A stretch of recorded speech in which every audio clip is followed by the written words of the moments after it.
Okay, gang, let's get right into it. Rob, pull up the story with Politico. What the hell is going on with Politico? I saw this story everywhere. We're on a flight back from Vegas. We're coming back. We had a bunch of things we had to do yesterday and the night before. And then you see the story. Pull that up, Rob, the thumbnail that you just had. DOGE cancels Politico's government funding after $8 million in subscription contracts revealed. $8 million of subscription contracts revealed? What do you mean by that? White House Press Secretary Caroline Leavitt announced that Politico will no longer receive taxpayer money after ex-user Adam Townsend revealed that the news outlet had received $8.1 million in government contracts for subscription and other services as confirmed by USAspending.gov. I can confirm that more than $8 million. Is this her, by the way, saying that? Yes. Okay, pull up that clip, Rob. Go for it. Coming out here to the briefing room, I was made aware of the funding from USAID to media outlets, including Politico, who I know has a seat in this room. And I can confirm that the more than $8 million taxpayer dollars that have gone to essentially subsidizing subscriptions to Politico on the American taxpayers' dime will no longer be happening. The DOGE team is working on canceling those payments now.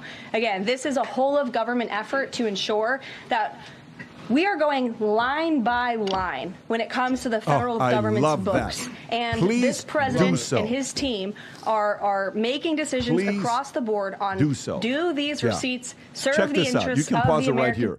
Like I said, 2 weeks ago, our CFO, the finance folks, went through line by line asking, why do we have 910 monthly memberships that we're paying for services? For Valuetainment. For Valuetainment. Asking, what the hell are we doing paying? Do you know what that means?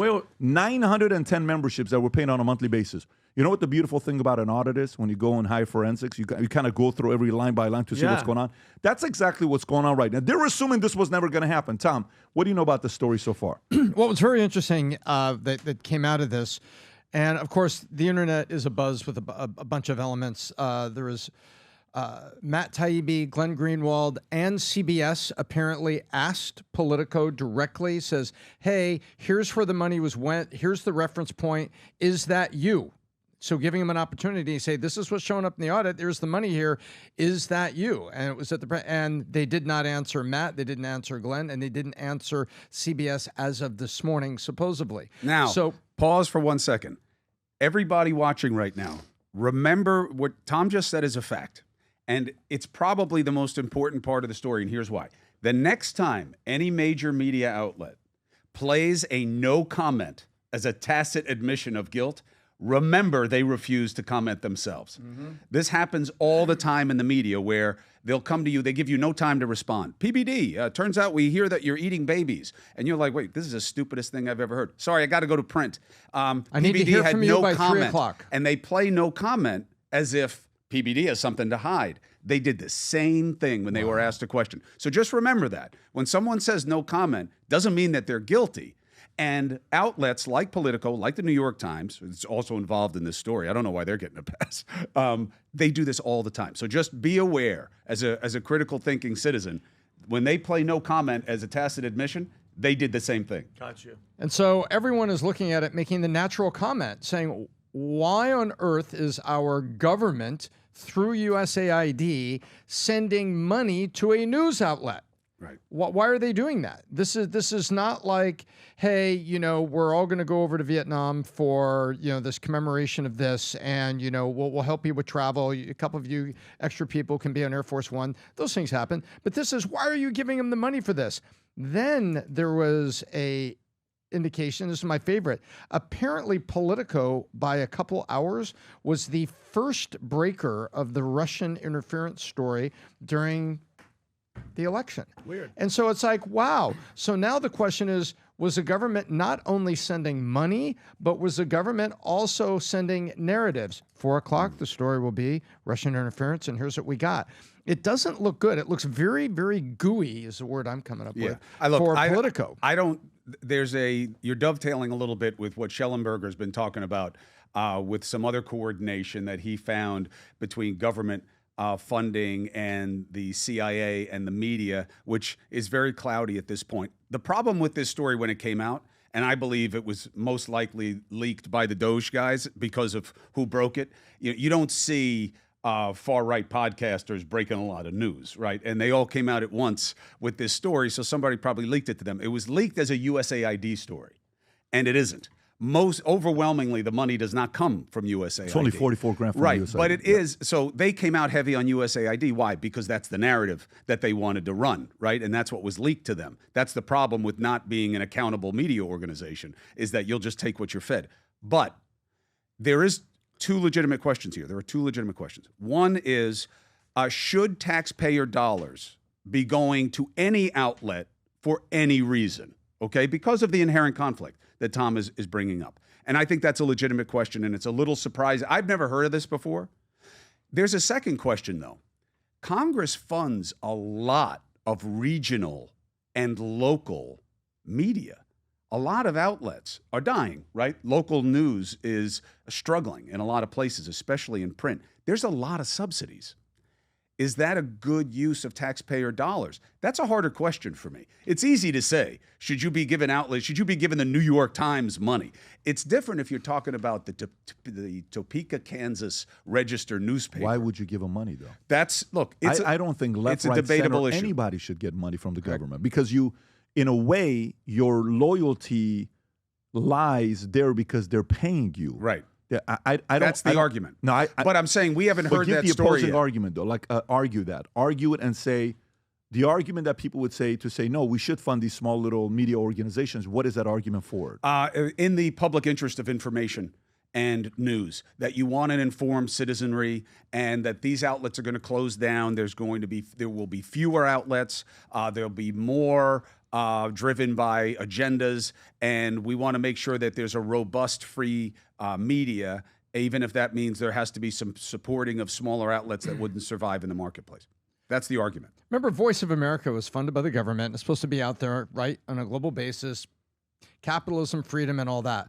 Well, all they did is the government has taken that same technique and said, hey, wait a minute. If we do it that way, then we could also do it this way, and we could, whoever's in power, has the power of the pendulum swinging that side of the aisle, and go and spend the money and do it. Look, you can argue that we are living proof right now that you don't need to do it this way anymore. Again, it's a political question, not a legal question. And I think that the media has evolved in a way where everybody has immediate access to information and they have their own microphone. So maybe the situation has changed and it's time to look at it, because every dollar you save is a deliverable on what the promise of the last campaign was. I'm looking at this one here. It says Politico received $44,000 from USAID. But was given millions more from by other agencies. Yeah, mostly HHS. HHS gave him $1.37 million. Yeah. Why? So I did a little research on this. They have an energy, they have a special product that has like deeper experts and stuff. But here's the problem. Congress buys subscriptions also, Pat. But they do like a subscription that you can go in and everybody uses the same code for the New York Times, so that all members of Congress can get access to these different media outlets. I don't have so much of a problem with that. They want to subscribe to Valuetainment so that everybody can see what's going on here. That's cool. They should be informed about what's happening at significant places. It's when you allow it on an individual basis, you wind up netting up these costs. And now you have like 937, as we were talking about earlier, your own audit, people getting separate subscriptions. Yeah. That's when it gets expensive. This comes down to basically one thing. It's the government efficiency. Yeah. So imagine you're a family and your income is $100,000 a year, okay? And then you look at your line-by-line budget, or your audit, as Pat called it, and hold on, guys, we our income is $100,000, but we spent $120,000. But not only did that this year, we did that last year, the year before, and the year before. But it's also not car and driver. It's the New York Times, and there is a conflict. But I don't even know what that means, Cuomo, but let me get to my Car point. and Driver magazine, who cares if you subscribe? There's no agenda. Yeah. You subscribe to the New York Times, there's a conflict. Okay, but I'm talking about income and I thought it was expenses a pretty budget. simple point. good. But It was simple, the right? point is this. Imagine that you're the U.S. government. How much was our U.S. government income this year? $5 trillion. How much was our expenses? $6.8 trillion. There's a deficit of $1.8 trillion. Guys, these aren't small numbers. These aren't millions. These aren't billions. Almost $2 trillion we're in the red. So how long is that sustainable for? Pat, we talked about the U.S. GDP of what it was in 2024. How much was it? $29 trillion. And you know which party cares about that more? hopefully both, but it's probably the Republican Party. Neither give a damn. Well, the Tea they Party, never cut spending. The Tea Party, on their I would say agrees with that, but I don't know if they do anything. But the point is, what's our federal debt? $37 trillion. How long is it sustainable for? So, what she said, Caroline Levin said one thing that was actually super important. She goes, "We're going to go everything line by line." Hell, freaking yeah. Let's go line by line and see if this serves the interests of the American people. I just hope that's what an audit they is. keep doing it. Hopefully they figure this out and they save that hope money. They do that. I hope they keep doing it. I have a feeling. Why would they stop doing it? Because something else will become more important. And I don't, there'll be the Iran nuclear deal. It'll be what's happening in Ukraine, and then people stop covering it. They stop paying attention. You stop hearing about it. Well, I mean, I don't think that'll happen because isolating responsibilities to certain individuals. Trump may get sidetracked with a different issue, but the DOGE, their job is to cut. Like, the numbers came up that X's EBITDA went up. I don't know if you saw the numbers about X's EBITDA went up the last 24 months. Now, wait a minute. How did the EBITDA double in 24 months? Well, he was able to make they're losing money, they're doing this, they're doing that. The story just came out. We'll cover that story here in a minute. But Vinny, you want to say something? So, I mean, cut 70% of his labor force. Also. 6,500 employees gone. He didn't need any of them. Yeah, so which goes to my point. So what? USAID spends $50 billion a year. Okay, and by the way, last night. That's all I was watching. Under the guise of humanitarian aid, they in part topple governments, they install politicians in different countries, and they do regime change. This is besides the political stuff, okay? They paid, Pat mentioned it, Sean Penn $5 million, taxpayer dollars, to go meet with Zelensky just to give him an Oscar and that moment to give backing to keep giving this guy hundreds of billions of dollars. That's that. They allegedly paid Ben Stiller $4 million to meet with Zelensky. This is, again, all of our money. $68 million to the World Economic Forum. Michael Schellenberger was just on Ben Jesse. Stiller says that was not true. That's what Ben said. Okay, Yes, I said allegedly. It's not true about Stiller or Penn. Penn has an organization that he started called CORE, which is kind of like the Red Cross that does amazing work in Haiti and other distressed areas. It is a relief organization. That's what the money was tied to. And they have done a lot of work with displaced people in Poland and in Ukraine. So these guys aren't the problem, photo ops aside. So go back to my point. The money spending is absolutely insane. And then now you're seeing all these people. You see Jamie Raskin and everybody watching. All the Dems are losing their minds because now their money's going to go bye-bye. And yesterday I had an epiphany. No wonder why Trump has been such a freaking threat and why they've been trying to ruin him, destroy him, and kill him. Because, by the way, the first 4 years, he didn't have this. The first 4 years, it was right out the gate, Russia collusion, impeachment, everything. It's so refreshing that now we have 4 years. He's not seeking re-election, and it's down to brass tacks, and he doesn't give two shits about anybody else and anybody complaining. And good. What money? Why are we spending, I don't care if it's $1, transgender DEI plays in Ireland. What are we talking? Yeah. See, Alberto just told me too, you know how much money we were spending for a pillow fluffing situation? Yeah, millions? he did send it right now. What was it? Sesame Street Workshop in Iraq. In Iraq. What? $20 million? Diversity, equity, inclusion, scholarships in Burma. $45 million. Is this her saying it? Yes. Yeah, go ahead and pull that up. Go for it.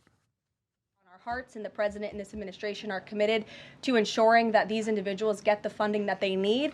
And I would just say a strong message to Democrats who are out there pretending to be outraged about the long list of crap that this administration is cutting, federal waste and funding, like $2 million for sex changes in Guatemala, $6 million to fund tourism in Egypt, $20 million on a new Sesame Street show in Iraq, $4.5 million to combat disinformation in Kazakhstan. I could go on, and I'm happy to provide this list to every single one of you. Democrats are outraged that the American people want to be, they want their taxpayers going to good uses, not stuff like this. Can't blame them. But then they're very quiet about the fact that there are still North Carolinians and people in California who have lost everything. And in the last 4 years, this federal government did nothing to help them. This president will continue to put Americans first, and I think the successes of this week so far speak to that, and it's only Wednesday. So I'll see you guys later this week, and we'll see you I this think it's afternoon. super important that they go line by line. Yep. the tourism in Egypt, whatever's going on in Colombia, what's going on. But listen, leave Kazakhstan alone. It's very nice in Kazakhstan. Let's not put misinformation there. It's kind of funny. What cracked me up was Iran and Sesame Street. You know, Iraq. Even worse, Iraq and Sesame Street. It's like today's show was brought to you by the letter U and the number 238. You know, it's like this is really kind of nuts. You know, was that a uranium joke? That was a uranium joke.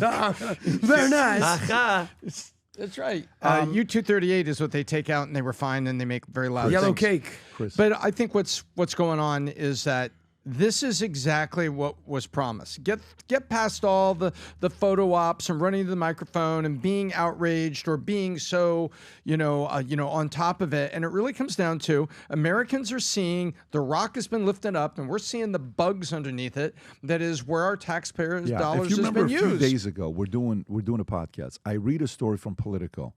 And I re-say the story, and I say, "Wait a minute, why would you write the article this way?" I remember that. And then I'm like, "Oh, it's political." That was literally, no, it wasn't. It was one of them that I read. I don't know what the story was, Rob, but I read. I'm like, "What kind of a title is that?" It's kind of a weird title to write that way. And it was Political. And then 5 days later, the story comes out. I know. With See, Politico. that's the problem. That's the problem with the conflict. Is that you can have problems with headlines. I mean, headlines are all disingenuous, right? I mean, they almost never reflect what you'll find halfway down a story.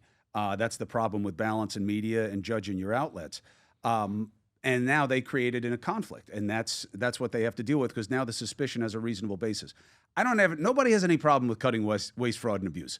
Literally, the acronym WFA is part of everybody's political science handbook in messaging. They just say WFA, and they mean waste, fraud, and abuse. It just never really happens. And I have no problem with this list of things. If you don't like them, that's fine.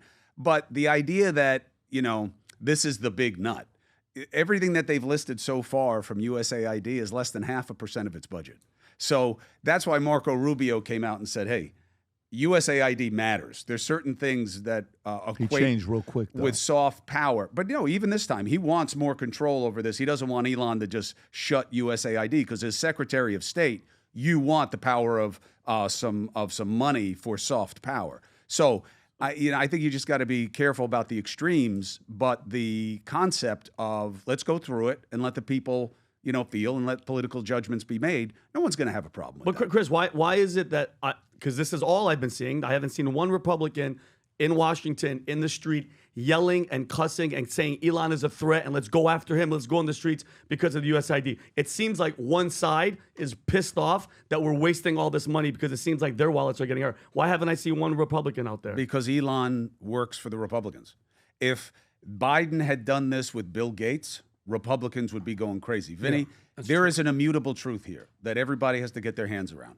If you think one party is better than the other, I'm not in a party. When it comes to playing to advantage, then you are being sold by the game. But here's my thing. Let's just say I'm an independent, which I am. The past 4 years compared to what's happening right now, I don't need to be a Republican or a Democrat. I just need to have eyes and ears. And the left is the shit show of this world. And if Kamala won, where would we be right now? Well, we'd be going and we'd be done. Let's go through this. So I don't know, but you guys would be very upset. I know that. For President's Day, we have a limited edition merch that you can go order on vtmerch.com for President's Day. Bunch of cool stuff. This one right here, look, whatever you do, if you're not going to order anything, order this one. It is absolutely sick. This is an actual photo taken of Abraham Lincoln with the glasses when he said, "Future looks bright." Yes. And he said, by the way, one of the best things is he says, there was a tweet about Abraham Lincoln on Twitter. He says, don't believe everything on the internet, something like that. When I used to tweet back in the days, it's just funny. But anyways, hey, President's Day, we got Abraham Lincoln shirt. Future looks bright. It's sick. The quality is the best. Feel the quality, Chris. How sick this is. The Abe Lincoln thing is Chris, great. Wake up. Future looks bright. Let's go to the theater. Got Future looks bright sweaters. We got a bunch of other gear here. Whatever you do, go to vtmerch.com. Place the order. You get a White House sticker and a Future Looks Bright sticker. I got my Future Looks Bright sticker and Valuetainment sticker on the back of my phone. And I think it's what's the number here? I gave my inaugural shirt, the white one that I wore on the show. Yeah. I gave it to a very good friend of mine who loves you guys. And he gave me a great idea about Future Looks Bright. What's that? He says, you know what it is? He says, it's a secret test future looks bright. I was like, no, I don't think it is. I think Pat's just trying to be optimistic. He goes, exactly. If anybody looks at my shirt and says future looks bright and has a problem with it, he goes, they're an American. And I was thinking about it, and I was like, well, that is true. What would be your problem with that. it? Future looks bright. That's right. Why don't you want the future to look bright? And by the way, while you're I saying... think he had an Ellsworth-Sosnick version of that. It could have. But anyways, the future looks bright. We also have for President's Day, we have a 47% off for 47. Rob, if you want to go to that category as well, there's a bunch of things there. Did I see that these shirts are only $18 now? Yes. Wow, that's a deal. Yeah, for sure. So go to vtmerch.com, place your order, especially the Lincoln one, because that one is limited. It'll go very, very quickly. If you enjoyed this video, you want to watch more videos like this, click here. And if you want to watch the entire podcast, click here.